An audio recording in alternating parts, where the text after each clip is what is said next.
Welcome to the Change Cafe, the ACMP Ontario podcast, where we sit down with change leaders, practitioners, and thinkers to explore the real stories behind how change actually happens. I'm Andrew Ourique, and thank you for joining us for episode 4. And it's my absolute pleasure to introduce our guest for today's episode, Phil Buckley. Phil, thank you so much for being here.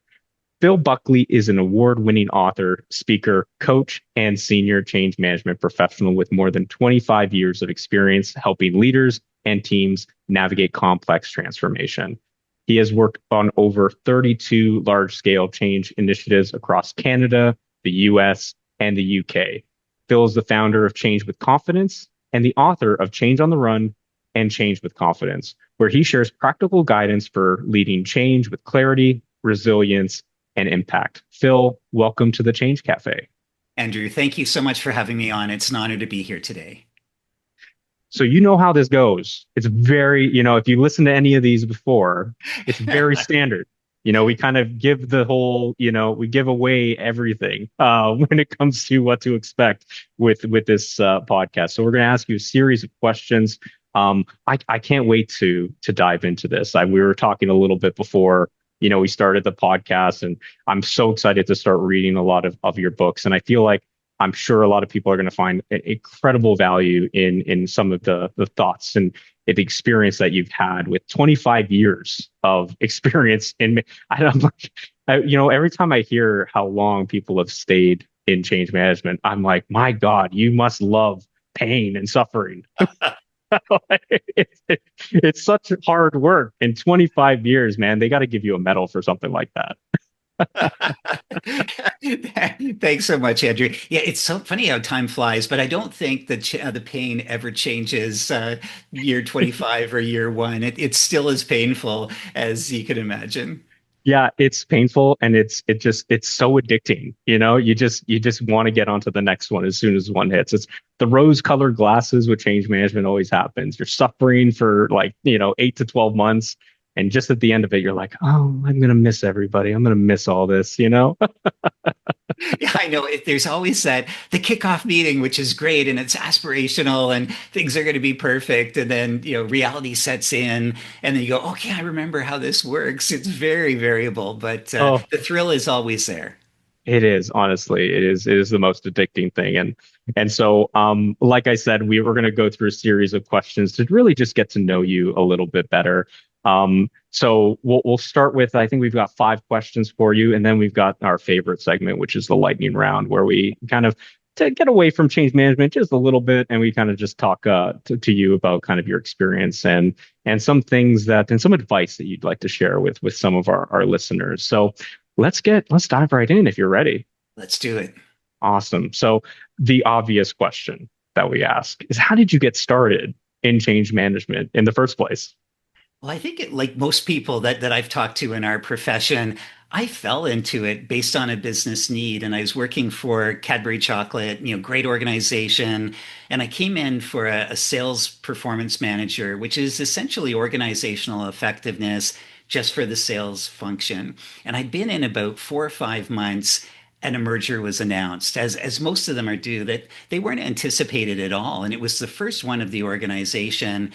And they're looking at, okay, how do we structure this? And there was an outside company on the technical side, but on the people side, it was about, okay, who's going to run this? And I don't know if I was the last person there or I was the only one in organizational effectiveness. And just to give you context, this is way back. So John Cotter was probably finishing his final proofs on leading change. Like change management was not really a function or a practice. It was perhaps an aspiration, but it was really the people side of change. And for all of us talking about the pain that we experience, when we're thrown into that experience of hyper speed and all the meetings that show up and all the expectations, and especially it was the expectation that you knew what you were doing, but from organizational performance for sales to managing that matrix of needs and requirements in a merger, as you know, and we've talked about in the past, it was like the fire hose. And I remember calling my wife and saying, I just want to survive to get through it. But as you say, like, once you go through it, and it's such a thrill and it's so exciting. And at the end of the day, when things do go well, you see some of the work that you've done with others to go into a new sort of that future state. And I loved it. And I was hooked. And it led to, working in Canada, then in the States for 7 years, and then also the UK for 4 years, leading global change for the organization. So what a thrill. But it all started by being thrown into it from training and development and capability. But I never looked back. That's I'm just thinking about that, because when you said like Cotter was probably finishing like his I thesis, know. I was He like, wasn't thinking about me. I'm like, wow, it's, because I started in change management probably about maybe 12 years ago or so. I kind of lose track a little bit, of trauma response, but I, I think the I had so much like to go off of when I started, change management, while it wasn't, as at the same level as like project management, where they always felt like, the change manager always needs to be involved. There was still stuff that was available. ProSci was kind of just starting out, but still was, well enough established that, the company I was working for was putting people through that type of training. Cotter had already been there, Who Moved My Cheese, I think was a book that everyone, Who Moved My Cheese? Yeah. Yeah, that was one of the first ones, and Right. it popularized the concept in very simple terms that people got and embraced.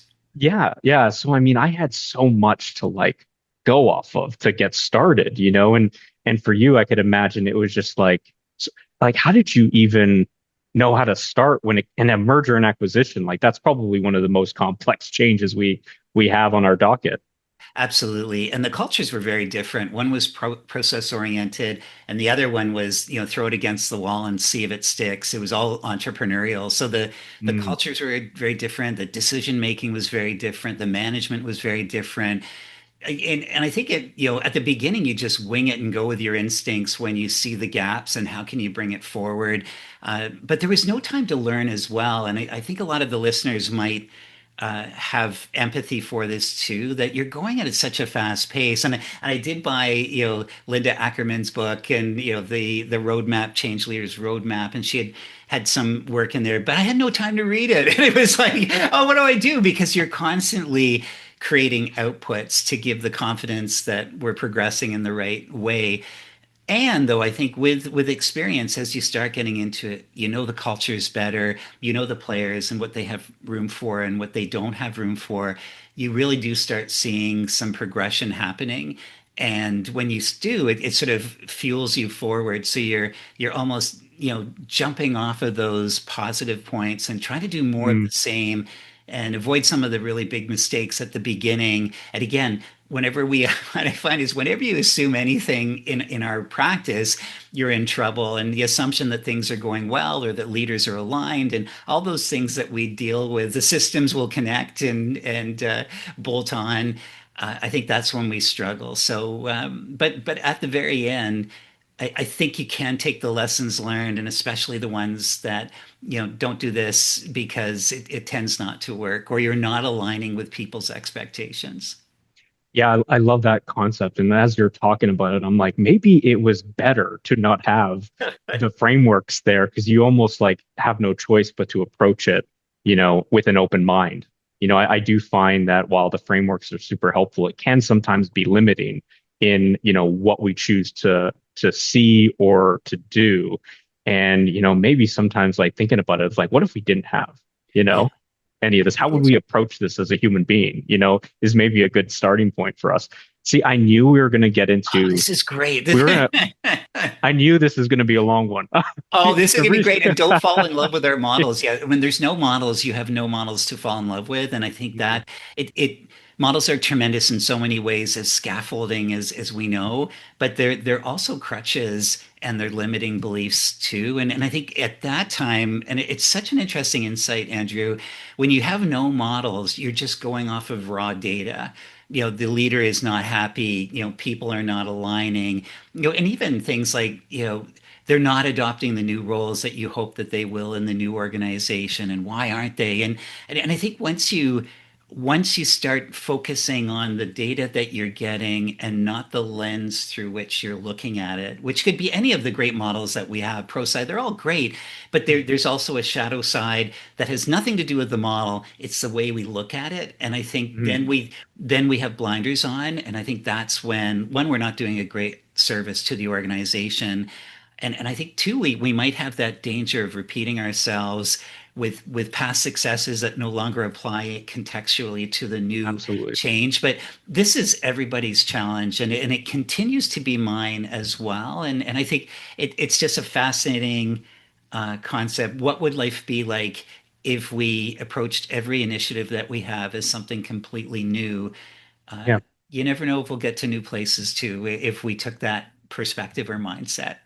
I love that. And it reminds me so much of Henry Mintzberger. Oh, yeah, certainly. You know, Bill. yeah, Yeah. he exactly. Yeah. And I remember reading his book on like leadership capabilities and, leadership change management, very similar, if not identical sort of fields. But he always kind of talked about like the capabilities being a mixture of like science, art, and craft, and I've really always kept that in the top of my mind when it comes to change management as well, because there is a science element to it.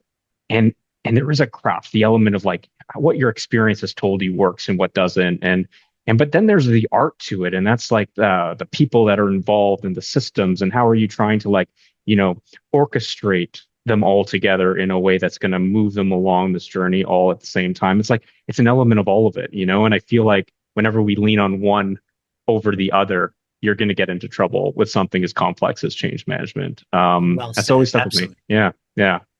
All right, let's move on to question two. Oh, that was great. That's a fantastic question. I can only imagine how great number two is going to be. Thank you, Andrew. That's awesome.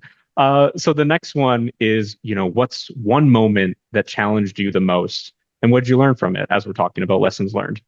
Yeah, certainly. The one that sticks out in my mind, which is also my biggest nightmare as well, and I was managing a North American SAP implementation, but it was US and Canada, not Mexico, and it was in a merger. So talking about mergers, so if you can imagine, you're changing the systems, you're taking 18 instances into two, but you're also merging everything else as well.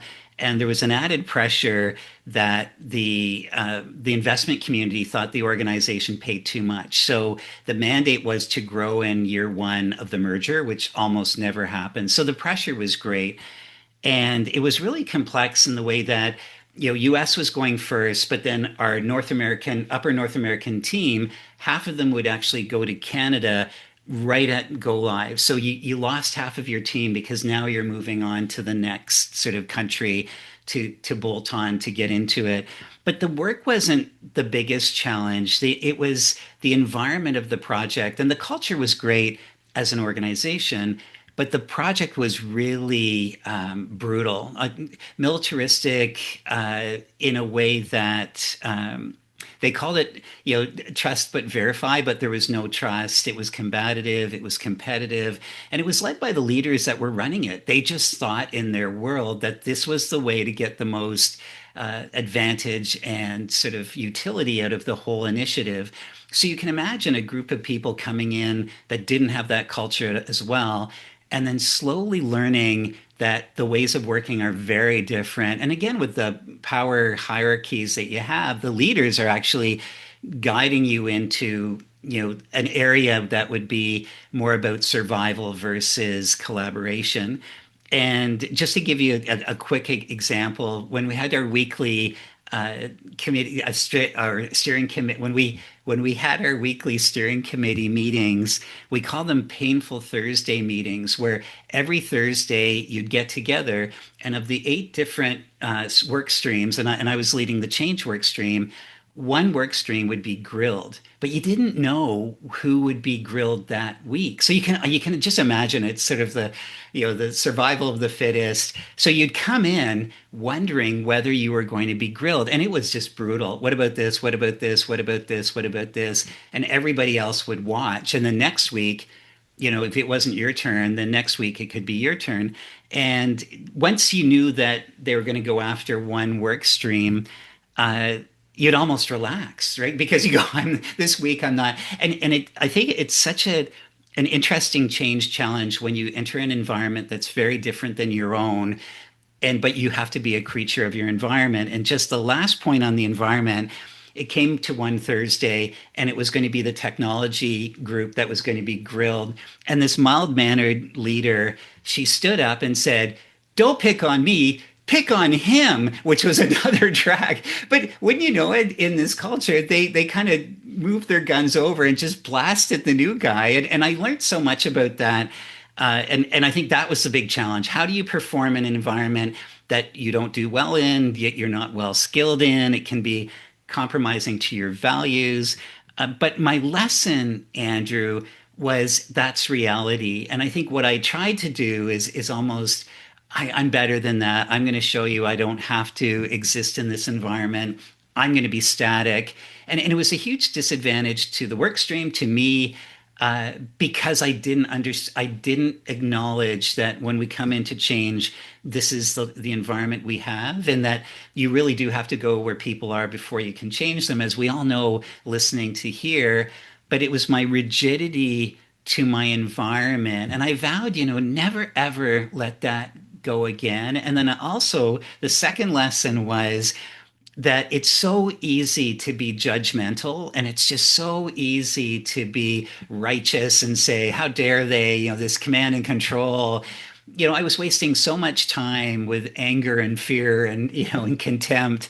I was not at my best. And if I could rerun the film, I would have really had an accurate view, and then I would have thought about, well, how do you work through this to get the highest utility in a negative situation, um, and get over myself and my ego and my fear to do it. And I think that today I still am the same, that I fundamentally have realized that when we're going into an organization or a new change or new leaders, that is your landscape. And part of the change practitioner professional is to actually, to spot it, diagnose it, analyze it, and to be able to operate within it to the highest ability, beyond whatever you think is true and what your preferences would be. That's There's so many questions I have from that. It resonated with me so much. I think this element of like self-awareness that you like were able to look back at the situation and to not like pass the blame off to like the leaders, which I think is such an easy thing to do. And not to say that they're not to blame because, very toxic, different culture, but to also like look at it internally yourself and say, how could I have approached it differently? And I feel like I think that is such an important quality for change leaders to have, when it's the self-awareness piece is so important. And the power of you reframing that problem, that you faced. Because a lot of the times, and I think a lot of us can relate to this, you're in with, it's not always the end user. That's the biggest annoyance in our life, as change leaders. It's usually members of the project team, and so or the leaders that we support. You know, and so I know we talk a lot about like resistance from like the end users, like resistance. I'm like, I will take resistance from them any day. It's the resistance from the project team that drives me up the wall. And I need to do a better job, as you describe, of like having a little bit more self-awareness to be like, how am I maybe showing up here? Maybe I need to like, approach this a little bit differently, and take into consideration that I'm entering into an established culture. And I need to take the good and the bad of that to try and meet them, the project team, where they are, not just the end user. It's such an important skill, and I'm still learning it. But it's Oh, it's yeah. so important to have for sure. I agree. And just one more point about this one, which you raised so many points, and I would agree. I think I would say, give me a sort of a frontline person who's working through the change and their resistance, over misalignment with leaders, or even sometimes some of the directives of the project team, because I think pragmatism and really understanding what people are trying to get through, whether it's hit on status or whatever that's challenging them. I think that's a good conversation. Whereas I think some of the other forms of resistance are so hardwired. You're really going after a long-term belief versus a reaction to something that's happening. And I think the your point about the self-awareness I think is brilliant. And what I found is that as soon as I got into judging Phil mode, like how dare they, the things we do, or how could they do that? I thought they're a leader, like all those things. Like, aren't we on the same team? Like, as soon as you go into that mode, my emotions have triggered my behavior. I'm less in control about it. It's more about me, really, because I'm upset, and I'm not at my best at all. I am definitely not thinking clearly. I'm reacting instead of thinking and then responding well. So now, actually, if you practice enough of it, and I've been doing it for years, when I find someone who's caustic, let's say, and it could be project member, it could be like frontline people or leaders, I just trying to analyze it. I'm just going, isn't that really interesting? And I'm substituting emotion, taking emotion away, and trying to throw in curiosity about why are they ticking the way they do. And the biggest insight I've found in the last 5 years is I used to go after behaviors like if this is a bad behavior. There's blaming and attacking. They're information gatekeeping. They're withholding resources. I'm going to make them stop doing that. But what I've realized is it's triggered by the emotion. So I'm thinking, I bet you they're angry. I'm gonna do everything I can do to get their anger away. Because typically, if you remove the emotion, the behavior stops. And I think if you go after the behavior, like I've done forever, that you're not addressing the problem. So you might be able to mask it or band-aid it, but they're still going to be angry. And as you know, when we're angry, we continue being angry, and then we keep activating that with our behaviors. So you're not addressing the problem. But I think that's Mm. the learning. Like, can we as change professionals remove ourselves when we are human, or even more human than in the sense of sensing and feeling? Can we divorce ourselves so that we can be our best and integrate with in whatever culture or the people we're working with, so that we don't get sidetracked by the differences that we have? Yeah, that's an incredible, like so fascinating, this idea of like the root cause of behaviors being the emotions and trying to fixate on that and trying to solve that as being a way to understand a bit more the behaviors that you're seeing. And I think that's so important to not react to the behavior you get, like somebody getting upset at you or, being snippy on a call. It's like that's the behavior, but like what's that root cause emotion and where is that coming from? And leading with that curiosity, I think if there's one thing you take away, for all of you guys listening is trying to lead with curiosity whenever you get a bit triggered as a change manager, I think is the way to go. As soon as you feel, the your head starting to get a little bit tight and your heart starting to race and you're getting really hot, you're just like, I'm very curious where that came from, and that might be a good way to just like kind of reframe the experience you're having. I know it's something I'm gonna try to work on, or I have been trying to work on, and Oh, and good for you. still have some way to go for sure. But everyone's going through, the change. And we talked about M&A, and we have to remember, like, especially in an M&A, a lot of that project team is from the acquired company. And they're going through their own change journey of trying to understand where, if they fit in this new organization, while also trying to help, you know, make sure everyone else from their past organization kind of can transition in smoothly. So, and that's just one example. In every change, there's a ton of, quote unquote baggage that people are bringing that, it's really important to lead with that curiosity, try to understand what that baggage is. And I think that gives you a better sense of like where they're coming from and can help you as a change leader, like get that buy-in and support from those individuals. So yeah, it's incredible insight. Oh, Thank you thank for sharing that, Phil. Oh, my pleasure. If I could just leave you with one more tip for our listeners, what I Absolutely. do is when I'm going into a leadership team or a project team, or even if it's sort of a collective of frontline employees who are going through the change, as I'm taking notes, I'm mapping, called it, it's an emotion bank. I'm mapping each person's emotions so that, Andrew, I see that he gets frustrated. And I know that's a poor example, Andrew, you don't get frustrated at all. But what I do is people are creatures of habit. And if I can understand people's emotions, the more I meet with them, then it's amazing you can predict the future in some ways with patterns of behavior. So if I'm going in, it's been, month two on some sort of an initiative and I'm meeting with Andrew and you might have a proclivity to get frustrated about certain things. I know that about you. So even the things I'm going to say, I'm going to be trying not to trigger your frustration because that, and then someone else could be angry or anxious or contemptuous and just not want to play. But I think there's so many ways, and maybe for another day, that you can take this concept and actually really understand people's emotional profiles just by listening to what they see and their body language. Absolutely. I can already, as you were talking, I'm thinking about somebody in particular, and I'm like, I do know exactly what not to say to this person. It's very helpful, actually. Or what exactly to say if you really want to tick them off.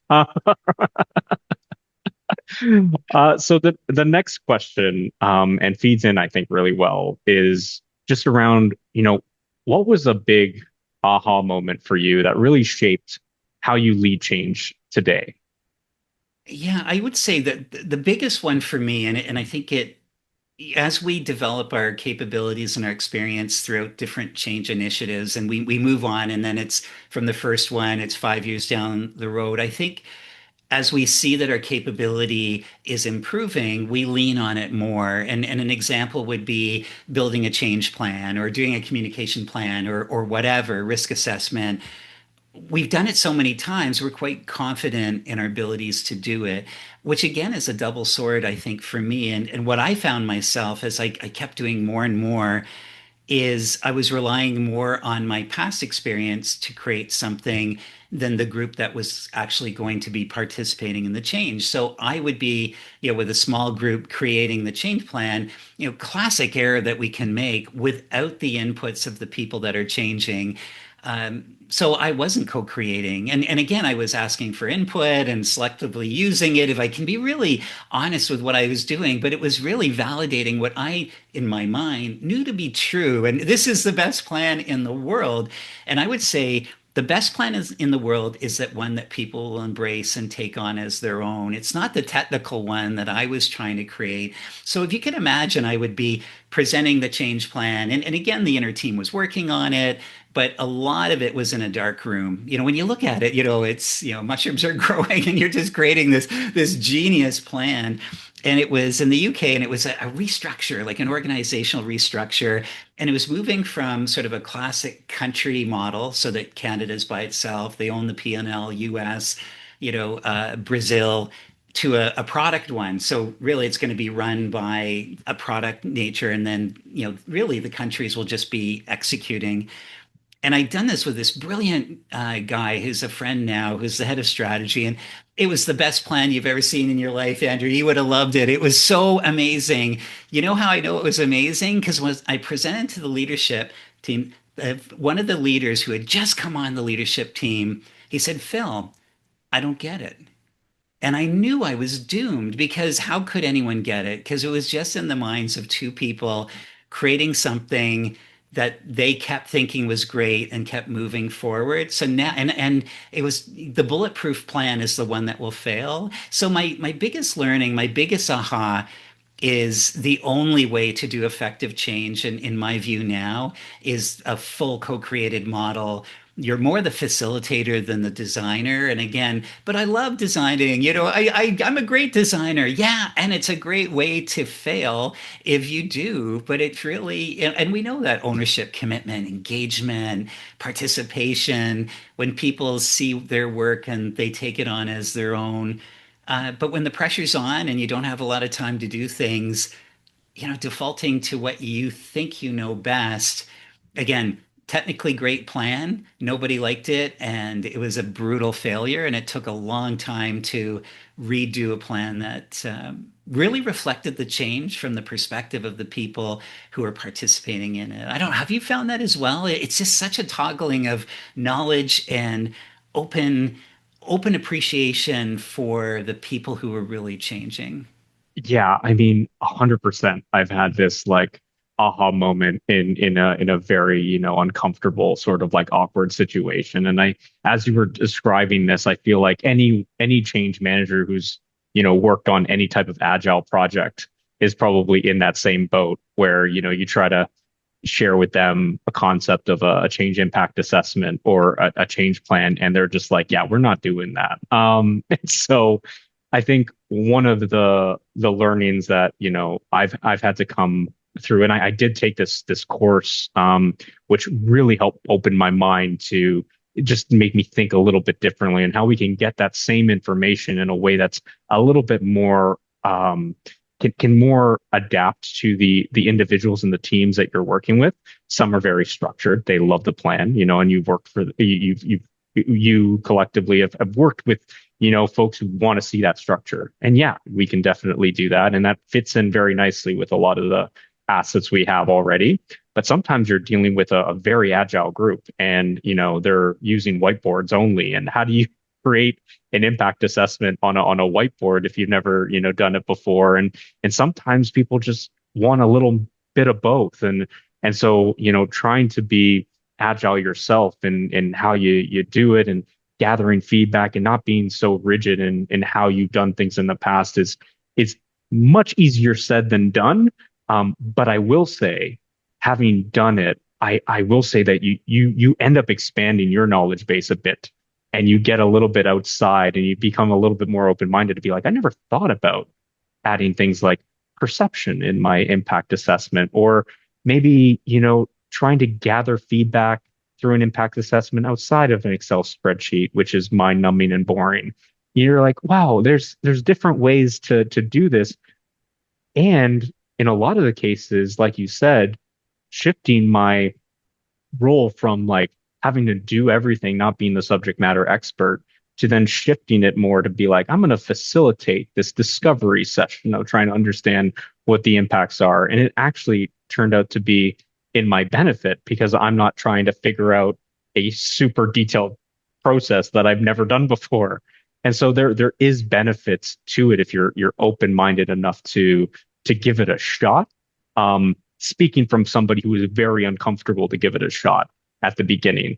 But the course I took and I referenced was a lean change management course. And so it was done through kind of Jason Little's. Oh yes, amazing. Yeah, Certainly. Great book. yeah. So he does a bunch of like courses around Canada, US, I think around the world on lean change, and it was really just trying to like think differently about all the assets we use.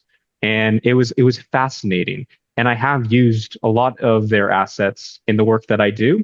And I still use, stuff that are adapted from ProSci. And it really is, to your point, just trying to adapt to the individual or the client or the team that you're working with and how they want to receive that information. Because at the end of the day, it's, you know, you want them to use it. You don't necessarily care what it looks like, as long as they use it. And that's really the goal of everything that we're doing. And I found that course really opened my mind to think outside of spreadsheets and PowerPoints, which I think was really helpful for me. Wow, that does sound incredible. And then the question that I asked myself when I had this aha, but if your natural default is to go back and to be the designer, how do you stop yourself being your worst, your worst devil nightmare of doing it? Because that's the way you've already defaulted. So I do two things at the beginning of every assignment. The first thing is I say right at the beginning, it could be the kickoff meeting. I know I don't know your culture. I'm really here to learn. But if I have any false assumptions, could you please do me a favor and let me know? So one, I really want to neutralize it. So they are doing me a favor, and I stop myself from going into an old pattern to do it. And if there's anything like a stakeholder assessment or a change plan, whatever, I frame it as I want you to blow it up and make it your own, and right at the beginning. So I don't Mm, fall into page six PowerPoint. Let me show you why I think this is it. I'm selling it. It just changes the whole tenor of the discussion. And again, it's all about co-creation, having people embrace it, using their expertise. That's far more detailed, than anything that we could have, and leveraging it into that facilitated confluence of different views into something that works for everyone. So yeah, great learning. I think I mm. lost 20 years before I realized that. And when you look back, it says, oh my goodness, okay, we're here. Don't do it again.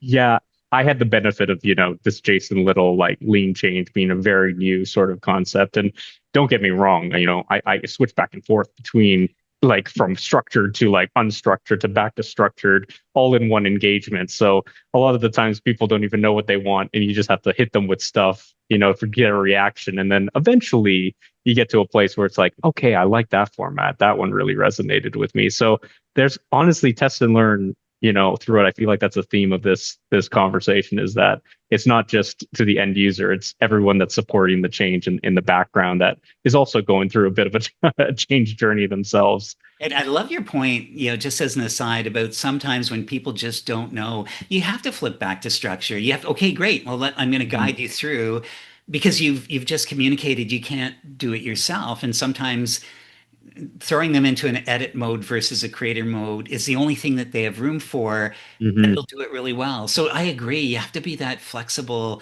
You truly do have to be agile to know what people need and then be able to offer it quite quickly to keep moving and keep the progress going. Yeah, and the other thing that I've noticed is like sometimes like people don't necessarily know what they want until they see it. Yeah.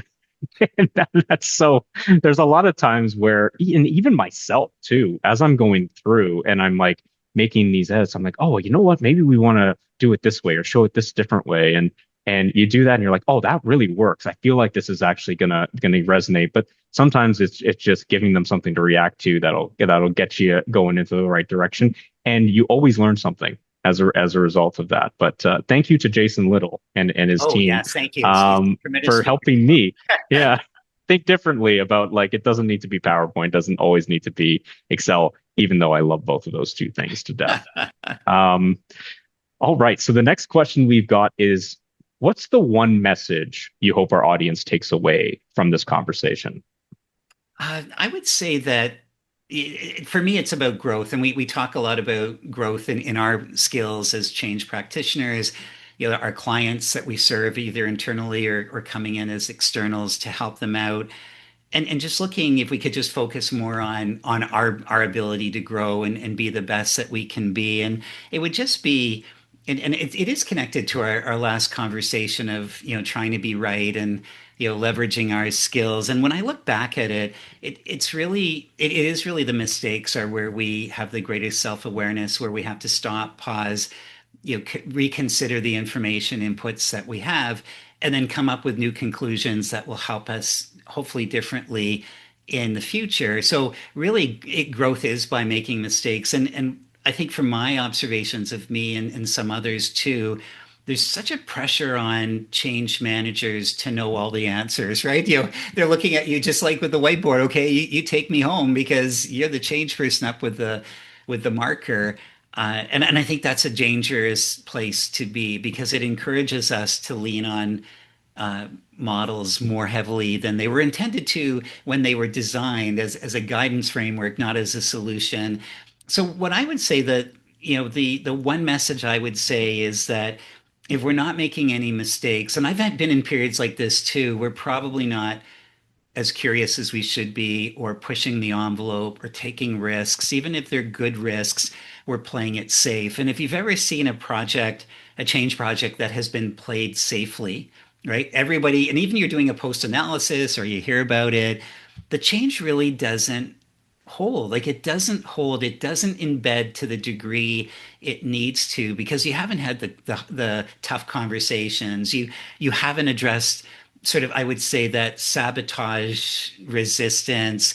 So leaders are doing whatever they want, for example. They're not following the new ways of working. They've got a separate set of systems, and it causes it to fall apart. So I think that the one message I would say is as we self-regulate and as we look at our performance and as we try to grow like the great practitioners we are, and what ACMP is all about for me, which is awesome, one more way to grow as a practitioner. If we're not grow yeah, we're not growing through all successes, and if we're calling them successes and we're not stumbling, we're probably in our comfort zone doing what we did 3 years ago, and maybe it's marginally successful, maybe it hits most of the measures, but it's not the change that it could have been if we pushed ourselves into territory. And I think again, these are all comments from things that I've fallen into as well. And part of it's ego, part of it's fear, part of it wanting to justify our profession and change management. Part of it is taking the heat of other, the project managers or leaders or whatever. And there's that, I want to be perfect, I want to be right. I'm not going to push the point. And one great thing about our profession, and to everybody that's listening, the kind of the courage and the guts that I think is part of our profile. I don't see that as consistently in any other profession or any other function, because there's always that self-interest. Maybe I should play it safe, or I won't say anything. And sometimes that's strategically wise, but sometimes that's fear-based and not saying the message that everyone's thinking about, but nobody has the fortitude to put it onto the table. And so what I'm thinking now is in the projects that I'm working on, if I'm not throwing myself into discomfort when I get that spidey sense based on my experience that we're not having the conversation, I'm definitely not growing. And probably a lot less. I'm not adding the value I should be adding. So that would be my message, Andrew. Like, if Mhm. we've got to self-modulate to say, are we growing or not? And I think if we choose to stay the same, that's a perfectly fine choice. But I think then we repeat ourselves for the rest of our career and just pulling tools from the deck, from 4 years ago, because just change the logo and it's just going to work great. And it's probably passable, but it's not customized to the needs of our client and the co-creation that we just talked about. So push yourself into fear, I think, and knowing it's not easy. It scares the heck out of me. But if I don't do it, I'm playing it safe. And what are your thoughts on that? Yeah, I couldn't agree more than, on everything that you said. I think I haven't really, I make a lot of mistakes. There's not really a lot of success. You know, I think and there's just so, and I'm very grateful for that. And very early on in my career, I got used to the concept of, being okay to fail. And for me, I recognize how complex the work that we do is, and I think that really helped me. I remember a professor of mine who I've spoken to on my podcast before, Rick Nason. He taught about complexity in risk management, and he talked about the idea of there being good risk and bad risk, and it's trying to increase the likelihood of the good while minimizing the likelihood of the bad. And he talked about risk more so from the human perspective and the people that were around that were, either being able to help avoid, prevent, or generate the risk. And he explained it as a system, as a complex system, and that there is no right answer, at the end of the day, that you can go out with, and or one right approach that you could go to and with and say, if we do this, we're going to get this outcome. It's not like launching a ship into space. It's complex. There is no solution. And that really resonated with me, having been working in change for so long, because I'm like, one, thank God it's not me. Like I think that was the first reaction I had. But it's also like that makes total sense. It's a network of 1,000 people, sometimes thousands of people, even if it's not, even if it's hundreds. It's like the likelihood that you can get through to all of these people that come in with all these different situations that are happening personally, the interactions that they have with each other, and how those interactions are now going to be flipped on its head when you introduce a change. how can you possibly anticipate what you need to do to help them through this change perfectly? It's impossible. But what you can do is this element of experimentation and just trying things out, seeing how it lands, the openness, the collaboration. That's really our secret sauce and the only chance that we get to try and reach as many of these people as we can. Trying to go in with this assumption of like, success is that we're going to get everyone to come on board with us or even 80%. It's like that's the different way of thinking about it. Like what you want to do is just make as many mistakes as you can, hopefully earlier on, learn from it, and eventually you'll get close to what the actual solution is. But sometimes you don't, but it's all learning and it will help you in the next one, as we talked about, improving your craft for the next integration. So I totally agree. We got to get better at this idea of you making mistakes, but also being okay to track them. Because I have been in projects before where you're just like, the metrics that we're tracking or the lack of tracking is because, oh, we don't want to, I don't want to look, I don't want to see, or like, let's talk to these people because we know they're supportive of the change, and it's like, no, like that, it's not about being right, it's about trying to find what's right, and that I feel like is something that we get so, and I get it, the way corporate is set up, it's always around, success this and metrics that, and but at the end of the day, it's like we want to hear, we want to see, these leading indicators to let us know something's not going the way that we want to. Whether it's, it's going to give a shock factor to some executive and have them freak out, that's okay, but I do think the root cause of all that really stems down to, psychological safety within the organization and the leaders. Like if you do feel like you've got that support, you feel way more confident in being like, all right, let's track this one metric that might show us stuff that we don't want to hear, or let's talk to that leader that we know really hates this change, because you know that someone's got your back. And I feel like and that I think is what needs to get solved for first, so that folks like us can feel comfortable making the mistakes, because it's through the mistakes that we actually find the solution to helping, increase the likelihood that that change is actually going to be a success at the end of the day. Absolutely. And I love your idea, but yet the whole systems approach to change. And what I've realized, at least in my perception of change and the work that we do, it's really a risk mitigation mechanism. So we can't guarantee, effectiveness, but we can increase the likelihood of success given the variables that, as you say, all the baggage and what people have seen or the past changes or just what people are doing when they're stressed and they feel like they're in the corner. You can try and mitigate that. You can try and create the environment where people are willing to move to new ways of working, but you can't guarantee it. So, the more positive things we do to help people take that bridge to the new world, the more likely that we'll be successful. But in no way can we guarantee that we won't, because the one thing we might not have, thought about, that could be the deal breaker that causes it to fail. And I remember once there was one guy and he was saying, I'm not going to follow this change. I'm not following this change. And he was just so resolute. Like, you could drag me down the hall and I'm not going to follow the change. And I kind of smiled and I said, I totally get it. And he kind of, what? But I think you probably are not going to get everybody. You're looking for a critical mass. Maybe they'll come on board later on. It's all human. And then counter that with the pressure we have to be perfect and looking good in front of or Oh picking. yeah. I love your idea about picking metrics that are the easy ones or avoiding the dissonance of certain leaders so that it looks better. All human, all kind of self-interested in our own way of looking great, but it's such a fascinating perspective that there is no perfect, and you're just putting green shoots in the process to increase the likelihood that you get where the organization is trying to get to with everybody along.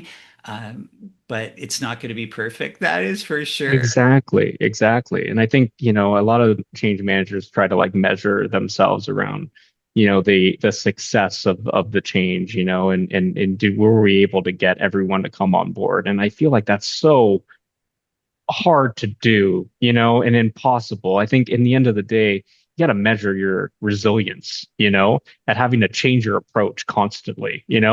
I think that's a better metric of a change manager's success. How many times have they been hit in the face and still got back up and tried something else? I think that's we got to get a metric for that. I don't know how Yeah, we yeah. measure it. And how about the You know, metric? How honest are change practitioners, including both of us, about how successful it was? Can you imagine coming up to leadership team and saying, "I don't think this was as successful as it should have been." Like I know it's so counterintuitive in our corporate world, or even in not-for-profit or government. The pressure's on to succeed, but the resilience and the courage and the true leadership of calling it, I think, is one of the highest pinnacles of Mhm. excellence. I couldn't agree more. Honestly, we need more leaders like that. Absolutely. So, I mean, I've been really excited about this question. And I mean, not to say that the others have been incredible, but I for sure want to hear what you are reading, watching, or learning from right now, because I feel like you are just a like capsule of knowledge when it Oh. comes to this industry. So I almost just want to follow whatever you do. So, yeah, let's hear from you. So what is something that's like really got your attention right now?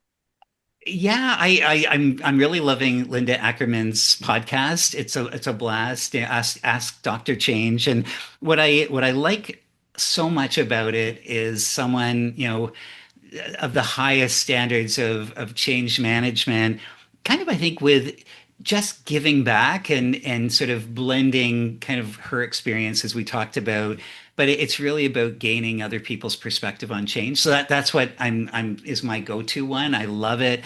And I find it really interesting. So that would be it. What I'm trying to learn is I'm trying to learn just about how people take in communication, as we talked about, and the role of social media. And I know everybody's doing it, and of course the default is AI. But one thing that really has me curious right now is if people are taking in information differently, if their intention spans, as we've talked, Andrew, before we got on today, is really guiding how we process information. And if change management's all about resilience and the ability to adapt and be agile, as you so well said, which is amazing, what are we going to do differently? And I think that's another kind of that growth, throw you into the deep end, and swim around until or paddle around until you can learn how to swim. Because I really don't want to be stale dated. I really want to have our ability to communicate in ways that people can hear versus, you know, some of the go-tos that are probably easier and existing right now. So I'm going through everything from research papers to podcasts to articles, everything that I can get to give me an affinity for what has changed. And then the fun part is, well, what would have to be true to be able to communicate well within that environment? So it's really a gap analysis between, where are we at, and where do we need to go, and then what has to change to do that. And I think the reality and the hard truth for us, Andrew, and everyone listening is, what do I have to do differently, and how do I need to rewire my brain so that I'm hopefully as an effective communicator as I would have been, hopefully, way back when with some of the standard tools. And I don't know if you're finding this, but on large change initiatives, we're using the same tools, as we did, 20 years ago, like email. And again, everything has its value and utility, and town halls are amazing. I love it.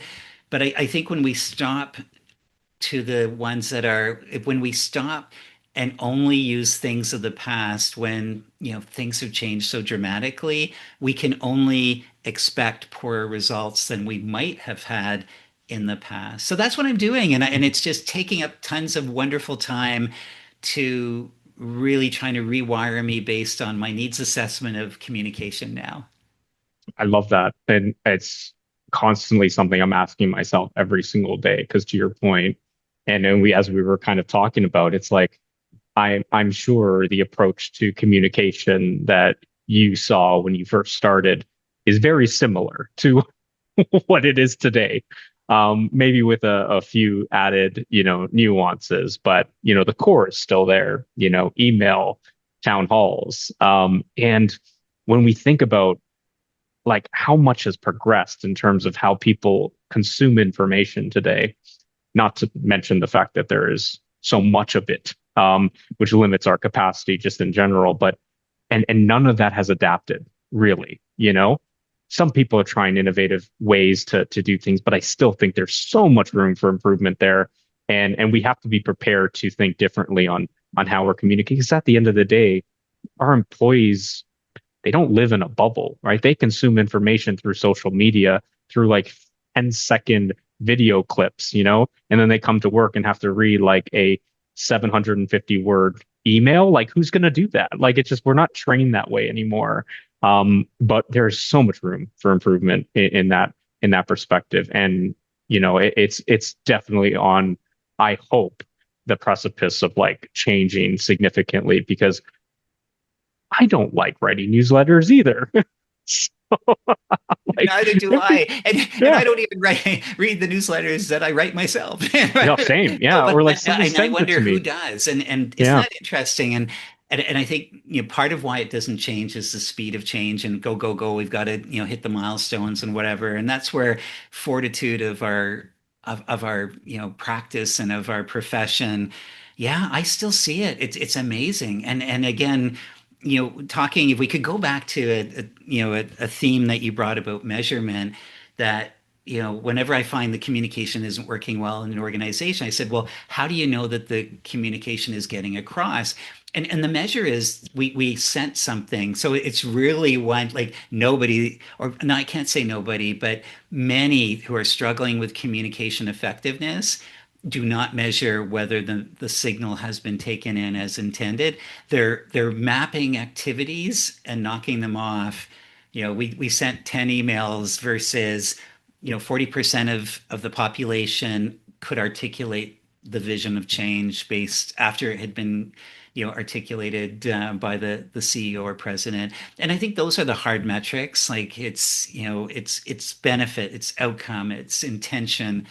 And until we get there, I think we'll be writing the 3-page emails and getting frustrated when nobody's getting the message. Well, do you know how many people read it? Well, no, but it was really well written, and it was. But it just, our world has changed, and I think the biggest danger, if you'd say, what's the biggest danger for our profession, is it's to atrophy. And if you said, Phil, what are you most scared about? Is that I will atrophy and I will not be changing to the degree that we have to. And I think it's a danger for all of us. And again, if we're not fearful of it and use that as a positive impetus to at least explore, we're going to be booking quarterly town halls only, but not adding all the other things that might be speaking the language of our great employees.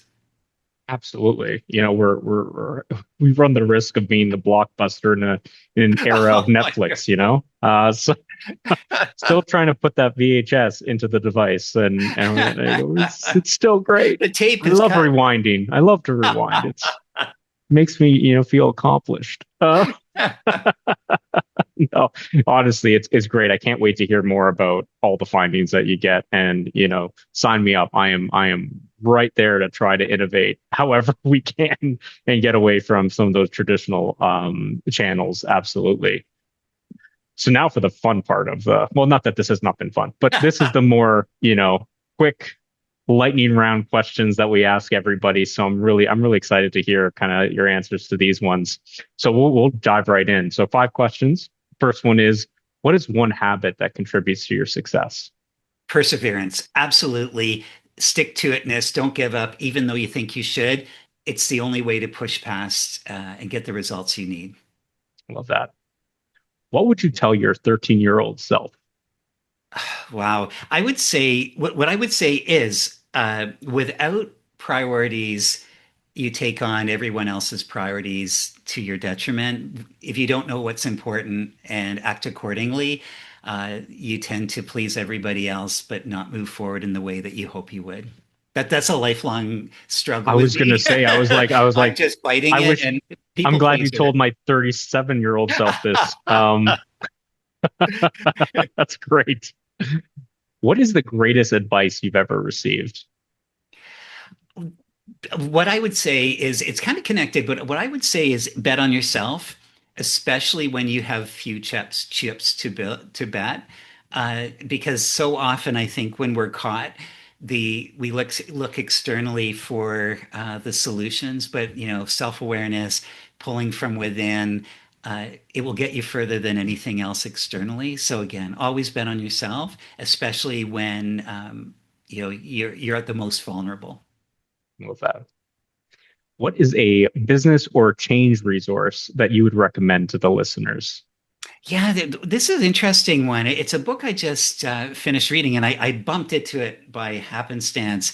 And it's called The Silent Professional, and it's by a gentleman named Mark von Abergen, and he's out of Belgium. And he wrote this book, and it's basically on how they train NATO commandos to be the ultimate, sort of special services forces, especially when they're brought into sort of war-torn countries and sort of very dangerous circumstances. And I think why I like it so much is it really focuses on attitude, self-awareness, as we've talked about, and sort of like a core premise of the values of where you are, of which they build on the skills that the agility and the ability to critically think. And what I find most intriguing about it is from that philosophy. And again, I think we pull this into corporate, we pull it into not-for-profit. It just happens to be what NATO does.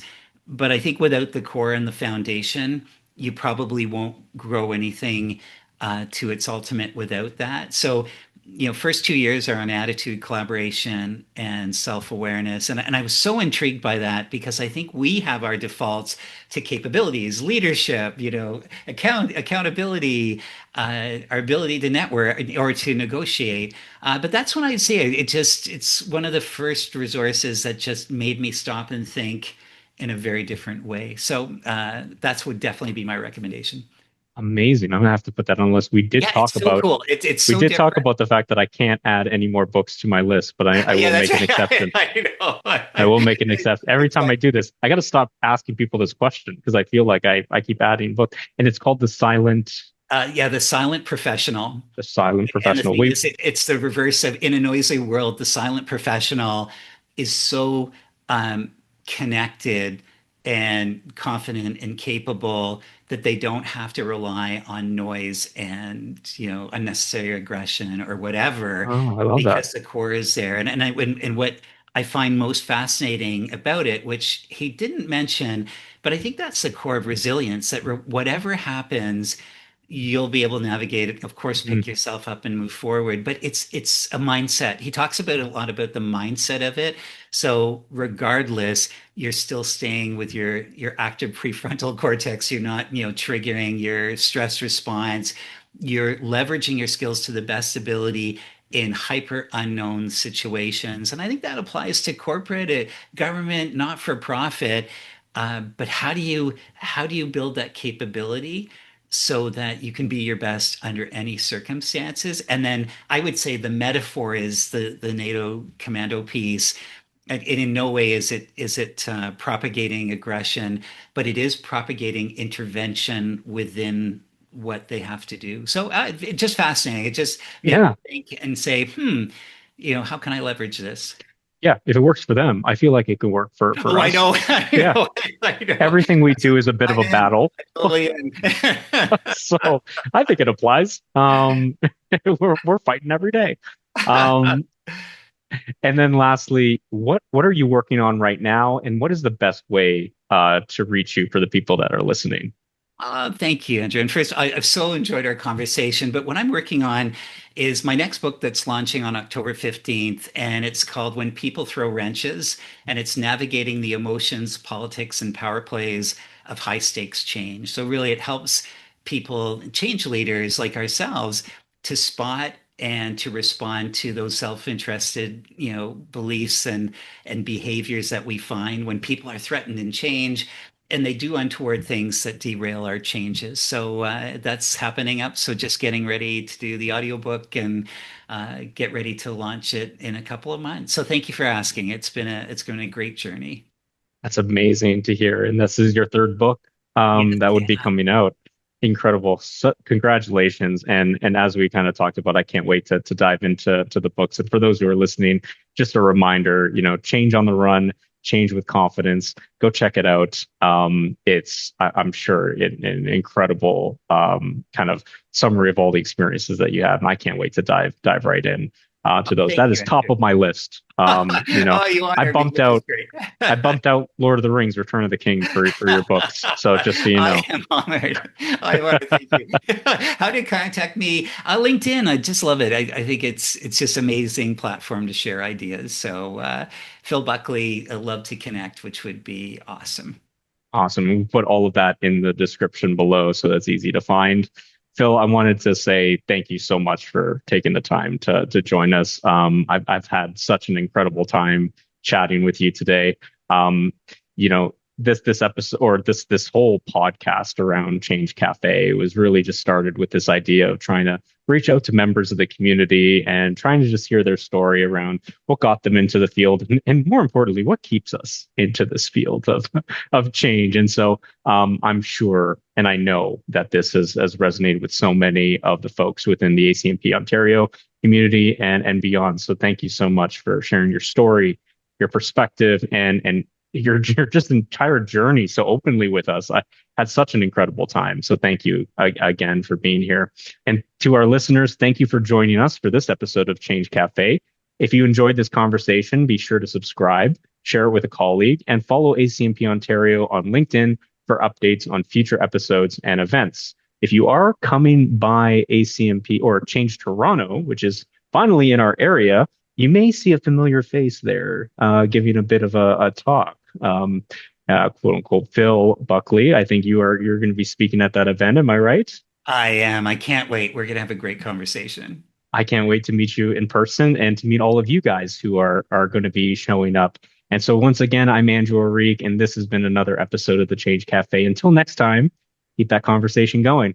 Take care, everybody.